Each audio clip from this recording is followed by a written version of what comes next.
Entonces, muy buenas noches. Son las 19:13 ya.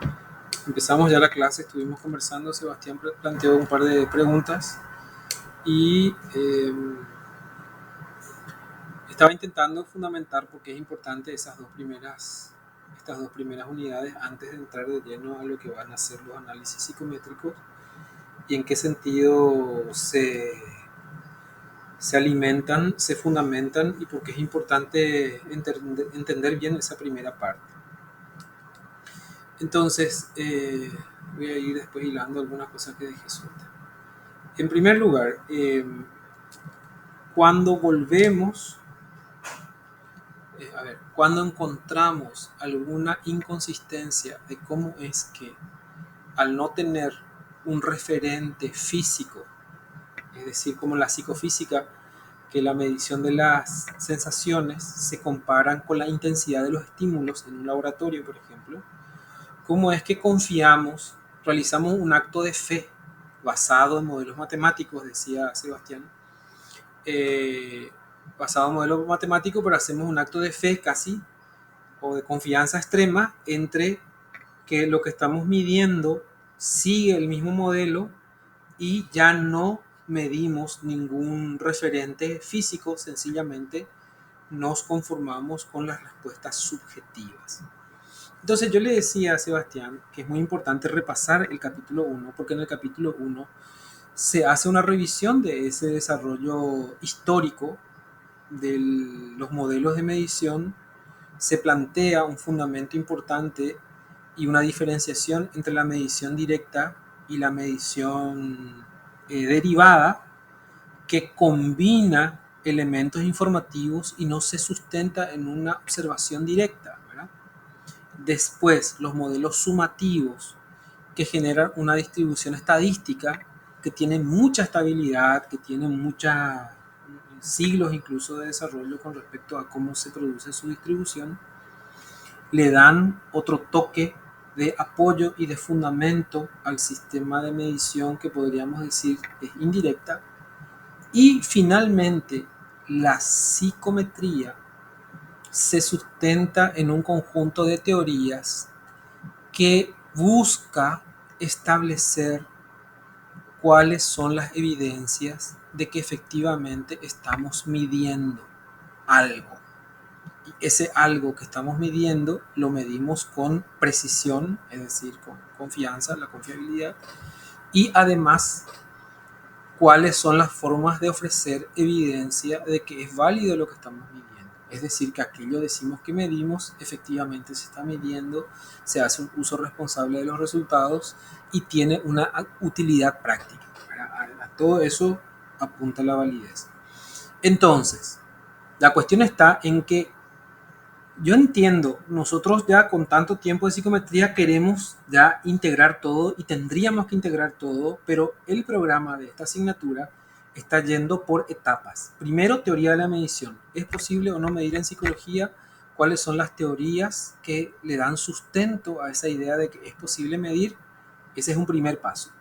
El segundo paso es de qué manera evolucionaron los modelos que ofrecen una manera de establecer escalas de medición de atributos puramente psicológicos. Y el primer salto fue lo de Thurston, ¿sí?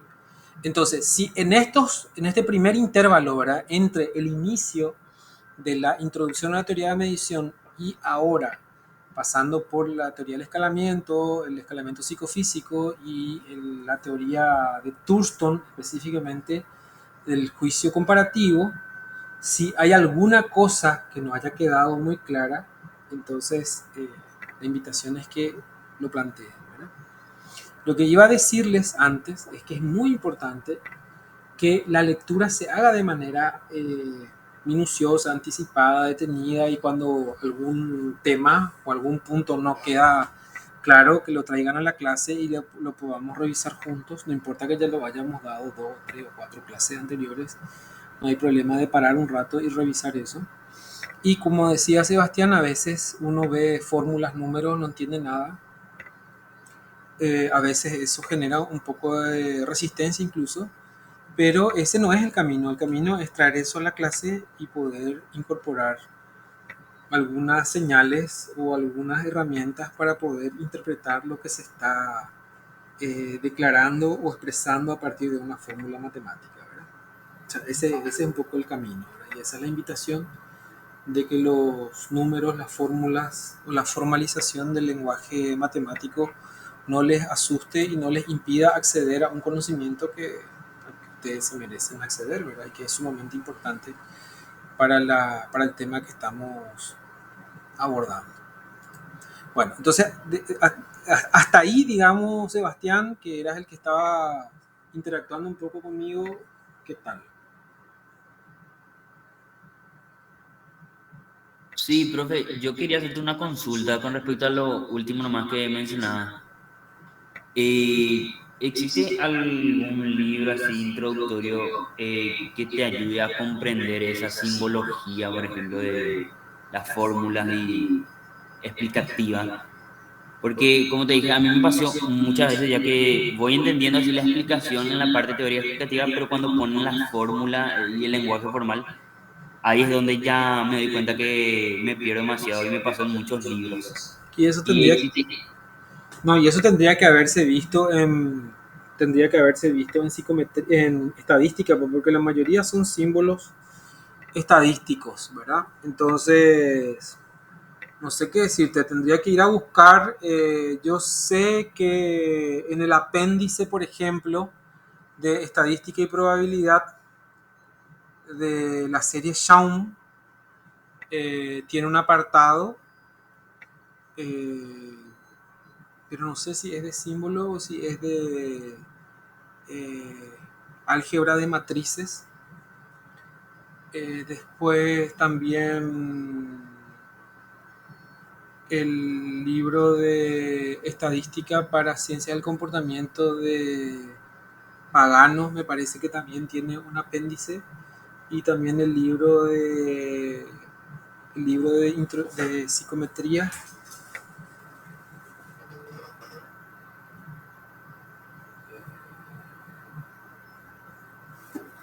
El libro de psicometría de Aiken también tiene un apéndice sobre estadística que habla un poco de los símbolos, ¿verdad?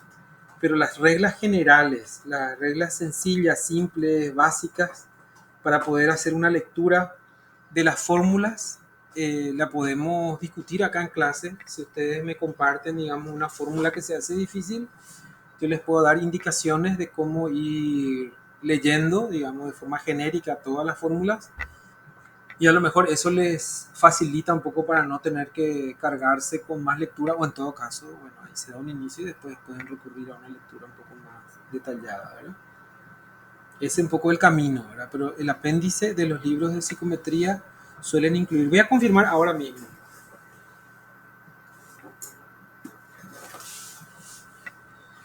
Aiken, por ejemplo, el libro de Aiken se llama Test psicológicos y evaluación. Esta es la última edición, pero hay una de portada blanca que es más antigua, que creo que hay en la biblioteca. Tiene un apéndice que se llama. Espera que te voy a decir. ¿Cómo se llama ese apéndice? Acá está.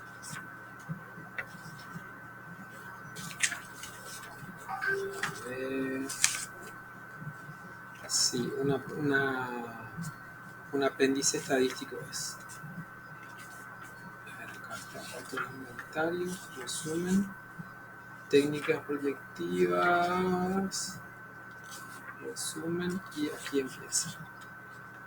Dice.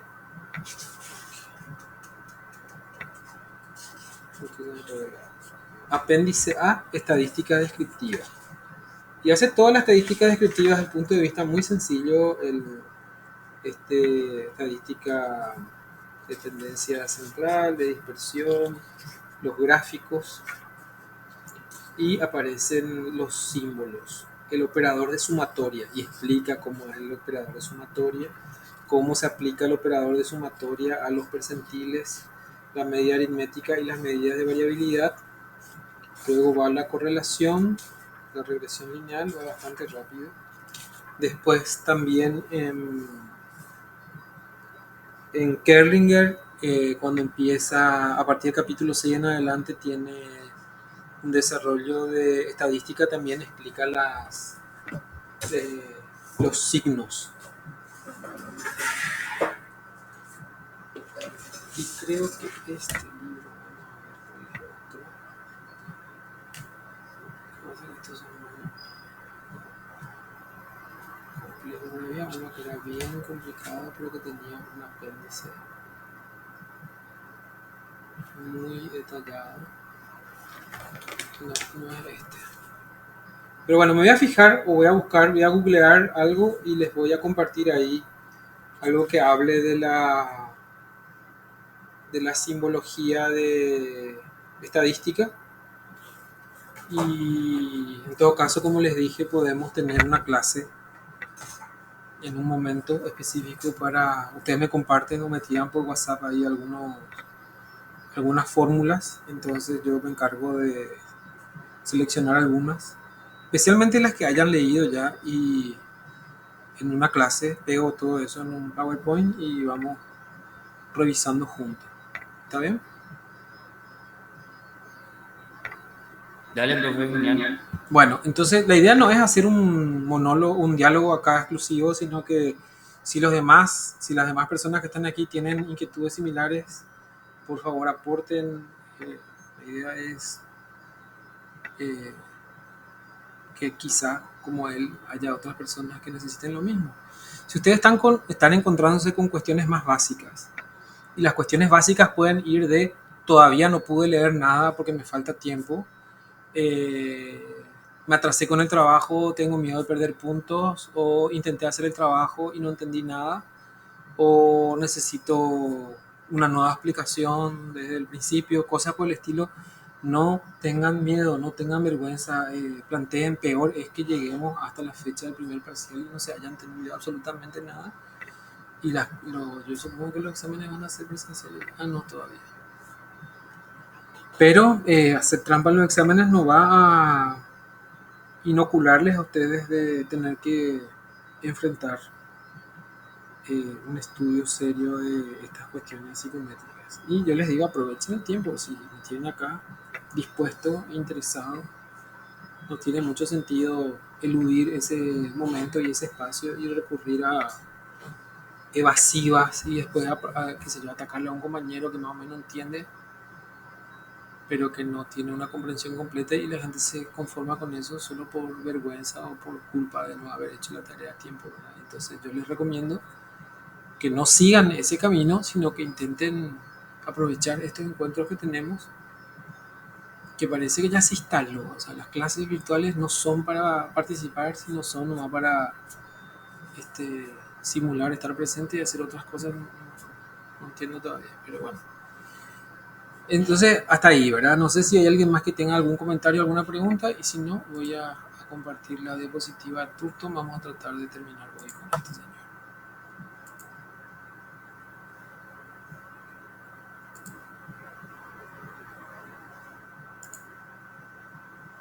A veces soy un poco duro en lo que digo, pero no me hagan caso. Ustedes ya les dije millones de veces, no me hagan caso. Yo estoy para eh, acompañar su proceso, así que mi obligación es hacer lo que se necesita las veces que hagan falta y me gustaría que aprovechen eso. ¿Alguien parece que escribió algo? No, ¿verdad? ¿Alguien levantó la mano?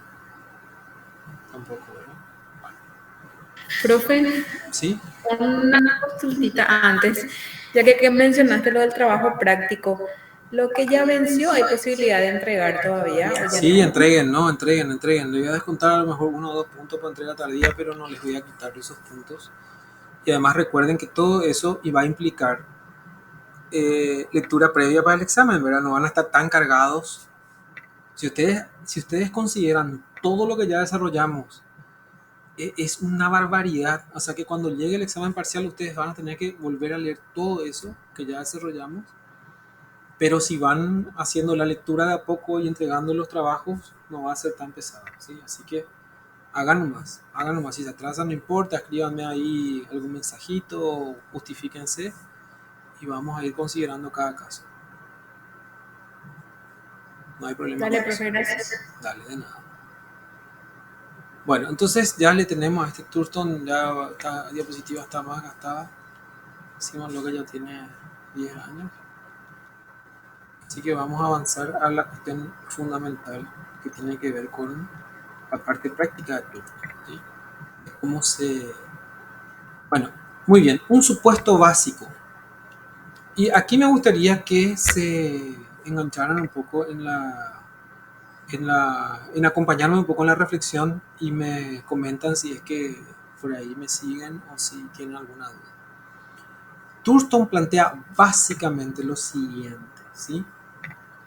Si yo tengo que valorar algo, es decir, si tengo que expresar mi actitud hacia algo, alguien leyó, entre paréntesis, alguien leyó ya el artículo de Thurston donde define actitudes y creencias. Alguien empezó a leer, ¿se acuerda ahí de algo lo que escribió Thurston?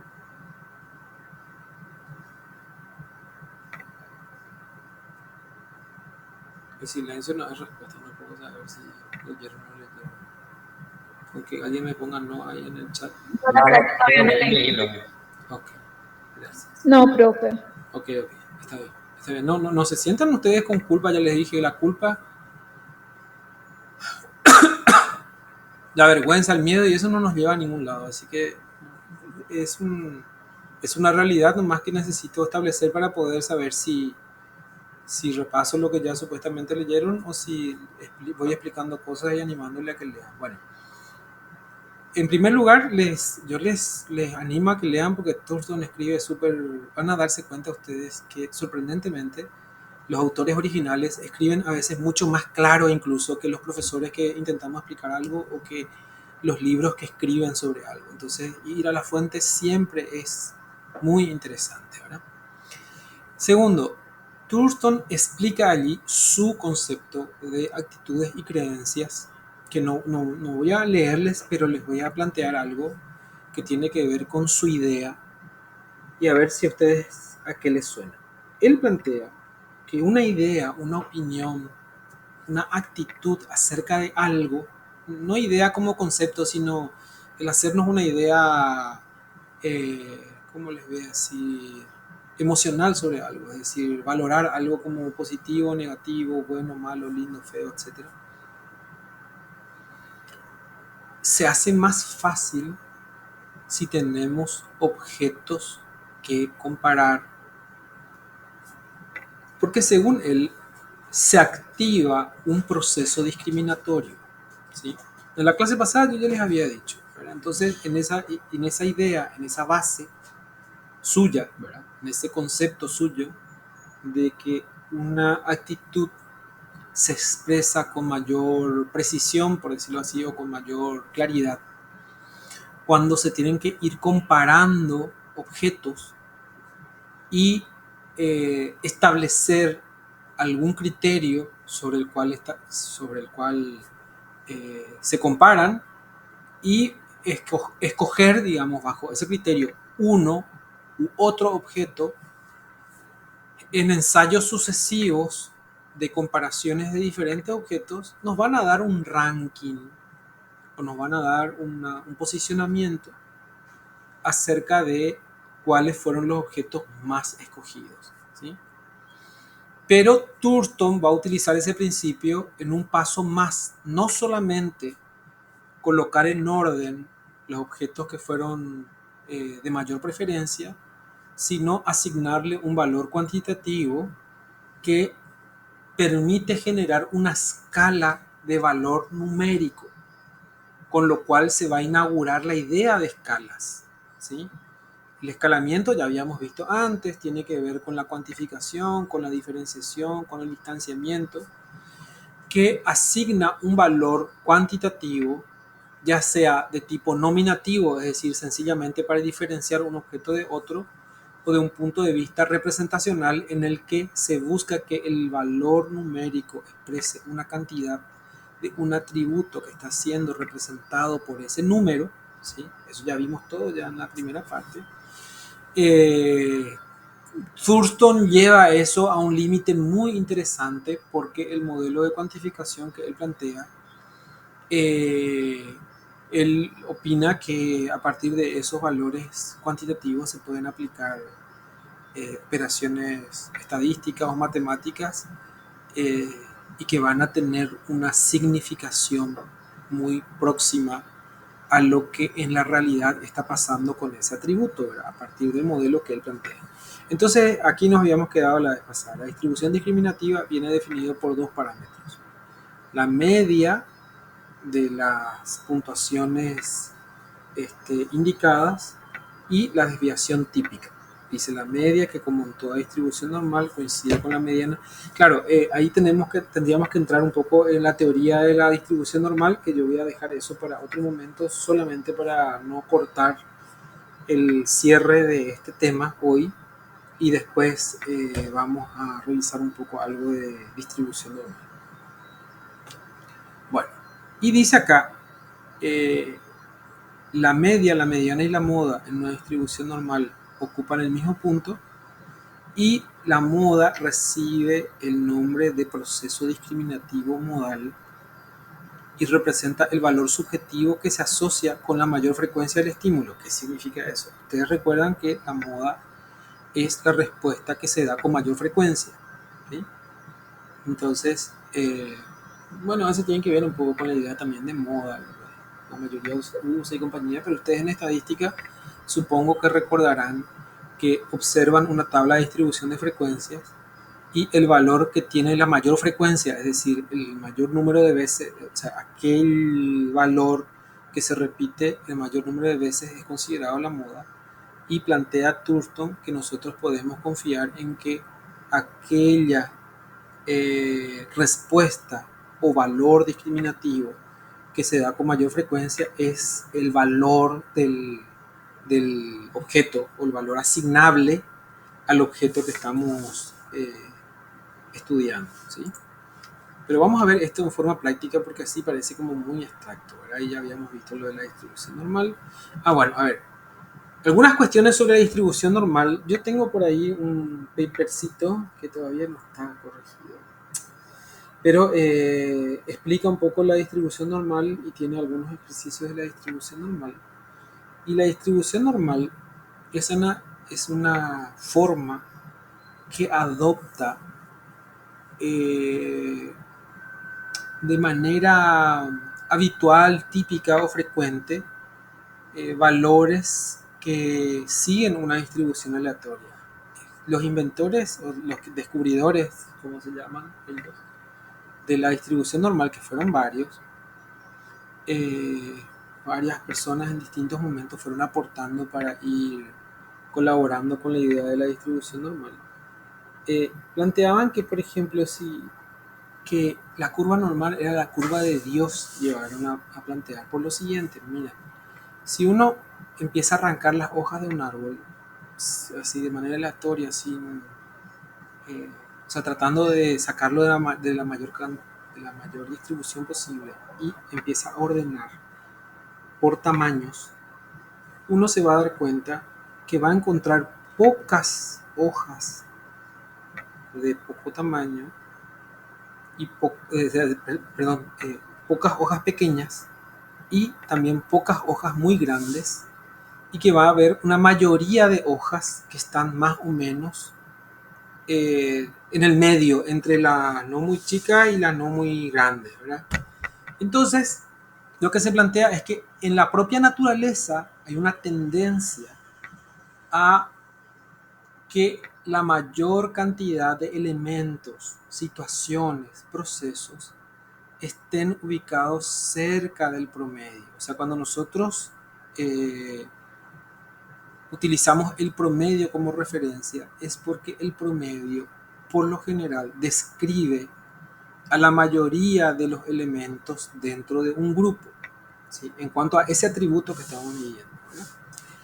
Bueno, entonces esto en la práctica, empíricamente, se empezó a realizar distintas réplicas, incluso creo, vamos a ver si acá encuentro, hay un aparato que utilizó Galton para demostrar la distribución normal.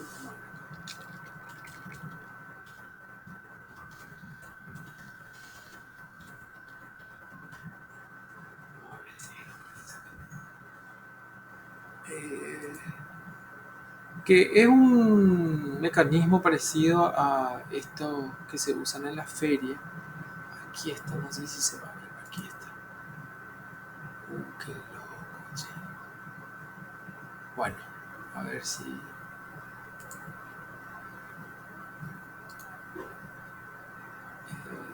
voy a ver si puedo abrir este más grande.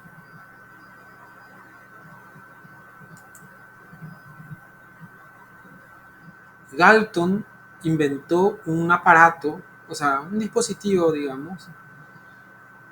Ustedes están viendo acá, ¿verdad? Aquí se dejan caer unas pequeñas bolitas de metal.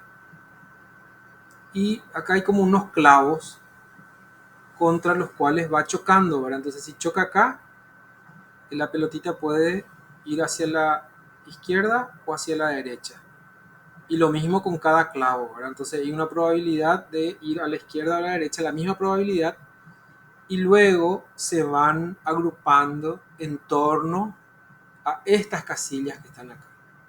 Y si ustedes se fijan, acá el proceso aleatorio que se da en este dispositivo muestra a qué se refiere la distribución normal. La distribución normal plantea que la mayoría de las pelotitas, es decir, la mayoría de las observaciones de los casos, se agrupan en el medio. Y entonces, si nosotros hacemos un análisis matemático, vamos a encontrar que la media, la mediana y la moda son exactamente la misma dentro de un modelo de distribución normal. ¿Sí? Entonces acá en el medio, en estas tres franjas, se concentra más o menos el 68,34% de los casos. Y más o menos por acá, si ustedes se fijan, acá más o menos, tenemos el 95%, que son dos desviaciones estándar, a la izquierda y a la derecha. Y tres desviaciones estándar, que más o menos sería de acá a acá, está el 99,7%. Entonces casi el 100% está entre tres desviaciones. En realidad se dice que tres desviaciones estándar y media casi siempre contienen el 100% de las observaciones. Y tiene que ver con esta idea de que cualquier proceso aleatorio termina tomando esta forma. Claro, pero para que tome esta forma, obviamente tenemos que tener infinitos ensayos, es decir, muchas pelotitas así como esta, porque si tenemos 1, 2, 3, obviamente no vamos a tener una configuración como esa. Pero vamos a ver. Entonces, Thurston planteaba que el juicio comparativo tiene una distribución discriminativa. ¿Sí? El principio del juicio comparativo sigue una distribución discriminativa y también hay una dispersión discriminativa que es la desviación típica, que es lo que recién señalábamos, que establece un poco los márgenes dentro de los cuales se distribuyen las opiniones de las personas. Entonces, cada estímulo tiene su propia distribución normal, en donde tiene su moda o su media o su mediana, que al cabo son lo mismo, y una desviación que es la que separa un estímulo de otro. ¿Sí? Entonces, si se hacen reiteradas pruebas pidiendo a las personas que vayan emitiendo un juicio comparando estímulos, se va a encontrar cuáles son los valores modales de cada elemento comparado y ese principio discriminativo va a permitir otorgarle valores a cada uno de esos estímulos. Torgerson había definido la ley de juicio comparativo de Thurston como un sistema de ecuaciones que relacionan la proporción de veces que un estímulo K es cualquier estímulo, ¿verdad?, es juzgado mayor que otro estímulo, y tiene la letra J sencillamente para diferenciar. Uno es K, arbitrariamente dicho K, y otro es J, ¿verdad? Entonces es juzgado mayor que otro estímulo respecto a un atributo determinado con los valores escalares y las dispersiones discriminantes de los dos estímulos sobre el continuo psicológico. ¿Qué es lo que está diciendo acá? Cuando comparamos dos elementos, estamos comparando estos elementos dentro de un valor específico, un valor establecido, ¿verdad? El color, la belleza, la luminosidad, la practicidad, la utilidad o algo, ¿verdad?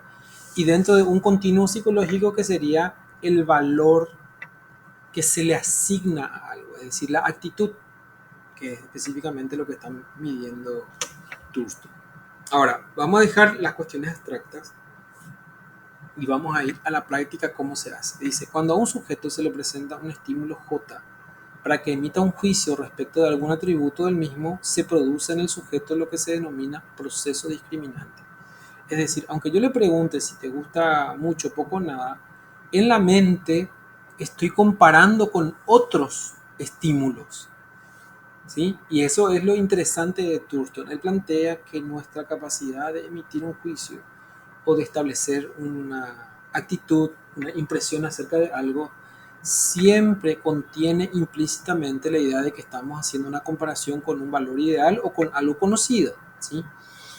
Entonces dice, un mismo estímulo no siempre produce en el sujeto el mismo proceso discriminante, digamos, porque hay una pequeña variación de error, de estado de ánimo, de distracción, de desinterés o la experiencia inmediata anterior o lo que sea, que puede hacer que varíe nuestro juicio acerca de algo, y ese valor de variación tiene que ser eliminado como error para poder encontrar cuál es el valor de ese estímulo, para poder, digamos, aproximarnos a la actitud que tienen las personas acerca de los elementos que están siendo evaluados. Y dice, la media y la desviación típica de esta distribución son el valor escalar del estímulo y la dispersión discriminante respectivamente. Entonces, el valor escalar del estímulo es la media. Por lo tanto, después de tantas aplicaciones, lo que nos vamos a concentrar es que vamos a calcular la media a partir de este principio que está acá. Por ejemplo, esta fórmula que está acá, que recién comentaban algunos que les cuesta un poco leer, ¿verdad? Acá dice, Thurston desarrolló la siguiente fórmula general del juicio comparativo. Fíjense que esta es el valor Z. ¿Y cuál es el valor Z? Es la nota Z, que ustedes ya habrán hecho muchísimos ejercicios sobre la nota Z. Y la nota Z, lo que está evaluando, la nota Z entre J y K, es igual a la media de J, este es el valor mu, es la media de J, menos la media de K, dividido la raíz cuadrada de la varianza de J más la varianza de K menos 2, la correlación entre J y K por la desviación típica de J por la desviación típica de K. Bueno, esta es la fórmula del valor Z cuando dos variables están correlacionadas. Pero lo que hace Thurston es despejar esta resta del valor Z. Entonces lo que plantea es que la diferencia modal o media, digamos, entre dos estímulos, o de la diferencia de las modas o de las medias entre dos estímulos, es igual al valor Z por la raíz cuadrada de, bueno, de todo este valor, ¿verdad? Y plantea, digamos, una forma de eliminar ese elemento que alarga la fórmula, y entonces dice, la ley de juicio comparativo acá, ¿cómo es? Thurston había planteado varios casos y dice la ley que cumple tanto si es un solo sujeto el que emite numerosos juicios comparativos como si es una muestra grande de sujetos que están emitiendo sus distintos juicios sobre un mismo objeto. Plantea lo siguiente, miren, la desviación típica, si igualamos a 1 sobre raíz de 2 e introducimos dentro de esta ecuación que está acá arriba, sencillamente la fórmula quedaría así, en donde la diferencia de las medias entre dos estímulos sería igual al valor Z. Y eso justifica la forma en cómo se calcula, se hace el cálculo del juicio comparativo, y eso vamos a tener tiempo de ver la semana que viene cómo se hace el cálculo. Entonces aquí explica el procedimiento experimental, que podemos saltar aquí a la explicación práctica y gráfica. Dice, por ejemplo, en este ejemplo yo planteo la idea de que me interesa saber cuáles son las actitudes hacia la labor del psicólogo o la psicóloga clínicos, ¿sí? Por ejemplo, se ve a un psicólogo clínico más comprometido con evaluación, con investigación, con psicoterapia o con docencia. Y lo que hacemos es comparar de dos en dos, ¿verdad? Por ejemplo, evaluación versus docencia y la persona tiene que elegir. Investigación versus evaluación, la persona tiene que elegir uno de los dos. Evaluación versus psicoterapia, tiene que elegir uno de los dos. Psicoterapia versus investigación, tiene que elegir uno de los dos. Docencia, psicoterapia, tiene que elegir uno de los dos. Investigación o docencia, tiene que elegir uno de los dos. Entonces vamos a suponer que se hizo la elección y acá se eligió docencia, en el segundo investigación, en el tercero psicoterapia, psicoterapia y docencia. Entonces ya nos da una idea como que en primer lugar está psicoterapia, en segundo está la docencia y en tercer lugar la investigación. Más o menos para esta persona, esto sería para un solo sujeto. Después se agrupan las respuestas de varias personas y se obtendría una tabla como esta, ¿sí? Vamos a suponer que 45 más, vamos a sumar esos dos, ¿verdad? 45 más 35 quiere decir que respondieron 80 personas, ¿cierto? Es 80 esta suma. Entonces, de 80 personas, 35 respondieron investigación, perdón, 45 respondieron investigación, por eso dice acá primer estímulo, y docencia respondieron 35. Investigación versus evaluación, 60 respondieron investigación y 20 evaluación, y así sucesivamente. Y con esos valores, que es la cantidad de veces que se eligió un estímulo sobre otro, se construyen a partir de esas respuestas estas matrices fundamentales: la matriz de frecuencia observada, la matriz de frecuencia observada ordenada, matriz de proporciones, matriz de puntuaciones típicas y la matriz de frecuencia observadas. Bueno, entonces, en la plataforma yo les dejé un video. Voy a compartir ahora. Mimosa, tranquila. Yo les dejé un video. Vamos a ver si...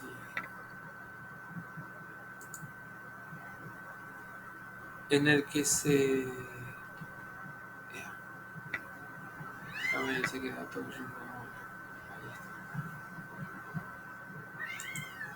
En el que les muestro cómo hacer el cálculo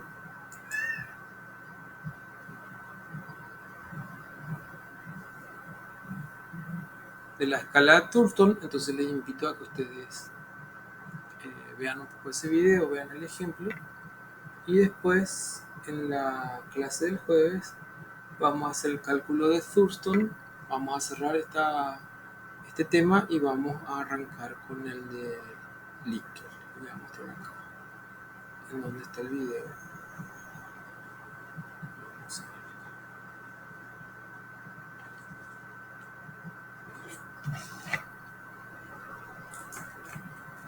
Ustedes están viendo acá, ¿verdad?, la plataforma. Les voy a mostrar dónde está el video. En donde dice unidad 2, ustedes van a ver la diapositiva clase. Vamos a ver acá. Aquí está la diapositiva. Está súper lento esto. Bueno, vamos a saltear y acá está, ¿ven? Ahí dice tutorial sobre el procedimiento de cálculo de escalamiento de Thurston. Entonces, análisis de la escala tipo Thurston. Ustedes le dan clic acá o le dan a abrir en YouTube. Entonces van a poder...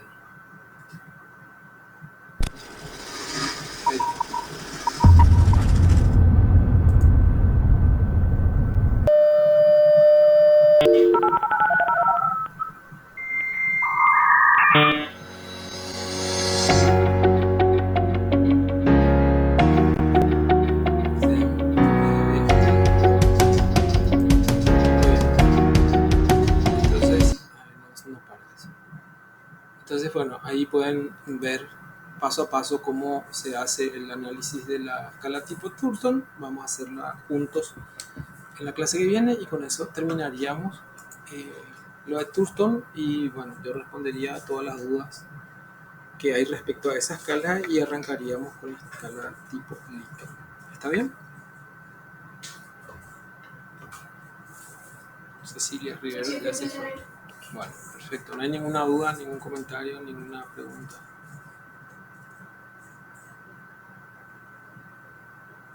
Ok.